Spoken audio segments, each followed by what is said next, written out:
সুপ্রিয় দর্শক মণ্ডলী, আমরা যে ক্ষেতটার সামনে আছি এটা একটা মরিচ ক্ষেত। কিছুদিন আগেও এই ক্ষেতটা সুন্দর এবং সাবলীলভাবে ছিল। কৃষক প্রতিনিয়ত মরিচ উত্তোলন করে বাজারে নিয়ে বিক্রি করছে, কিন্তু গত 2-3 দিনের টানা বর্ষণে মরিচ ক্ষেতের বর্তমান পরিস্থিতি যেটা দাঁড়াইছে যে মরিচের ক্ষেতের ভিতরে পানিবন্দী হয়ে আছে বিগত 2 দিন ধরে। সেক্ষেত্রে মরিচের গাছের যে পরিস্থিতি, এই পরিস্থিতি দেখে আসলে কৃষক খুব হতাশ। এই মরিচ ক্ষেত নিয়ে কৃষকের যে আশা, যে চিন্তা ভাবনা ছিল, সেই আশার গুড়ে বালি। এখন এমত অবস্থায় আসলে কৃষক কি করে, কৃষকের কি ধরনের সমস্যা হয়, আমরা একটু কৃষকের কাছ থেকে জানবো। আসসালামু আলাইকুম। ওয়ালাইকুম আসসালাম। ভাই, ক্ষেতটা তো আপনার নাকি? হ্যাঁ, আমার। আচ্ছা, এই মরিচ ক্ষেতে আপনারা লাস্ট কতটুকু মরিচ উত্তোলন করছিলেন?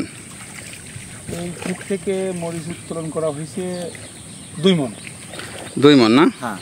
দাম কেমন পাইছিলেন? দাম তো খারাপ না, 45-4800 টাকা মণ। আচ্ছা, এখন যে পরিস্থিতি, এই যে বৃষ্টি, আপনার এখানে কতদিন ধরে বৃষ্টি হচ্ছে?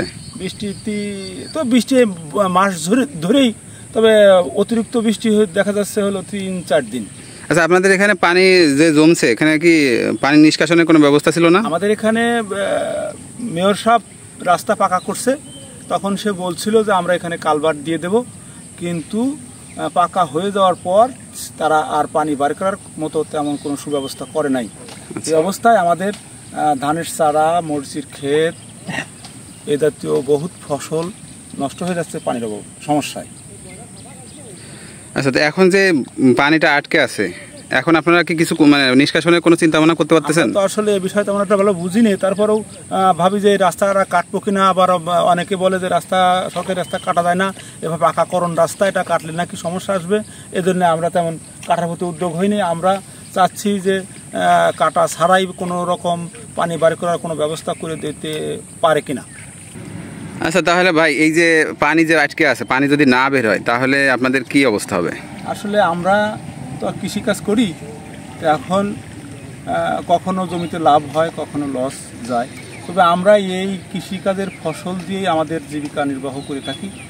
যেমন এই ফসল দিয়ে আমরা একটা ফসল দিয়ে আর একটা ফসলের খরচ বহন করি। যদি আমাদের একটা ফসল মার যায়, তাহলে আমাদেরকে ওই পরের ফসলটা তৈরি করতে লোন নিতে হয়, দেনা হইতে হয়, বিভিন্ন রকম সমস্যায় পড়ি। তা আমাদের তো আসলে এখন সবসময় আমরা পারিনি, সহযোগিতা পাইনি।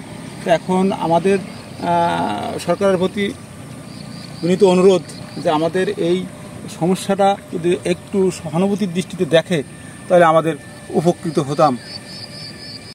প্রতি বছর এই জলাবদ্ধতা, অতিবৃষ্টির কারণে বহুত কৃষকের ফসল মার যায়। আসলে আমাদের দেশ প্রাকৃতিক দুর্যোগের দেশ। এই দেশে বহুত কৃষক এই প্রাকৃতিক দুর্যোগের শিকার হয়ে আর্থিকভাবে প্রচুর ক্ষতিগ্রস্ত হয়। আমরা সরকারিভাবে যতটুকু ব্যবস্থা গ্রহণ করছে সেটা আসলে আমাদের জন্য যথেষ্ট না।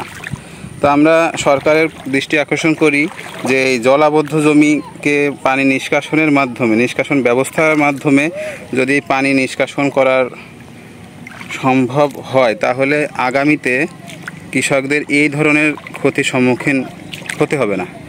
তো আশা করি এই ভিডিওটি যারা দেখবেন তারা কৃষকের এই সমস্যাগুলো যেন সরকারের কাছে উঠে আসে, সরকারকে আমরা এই তথ্যটাই দিতে চাই।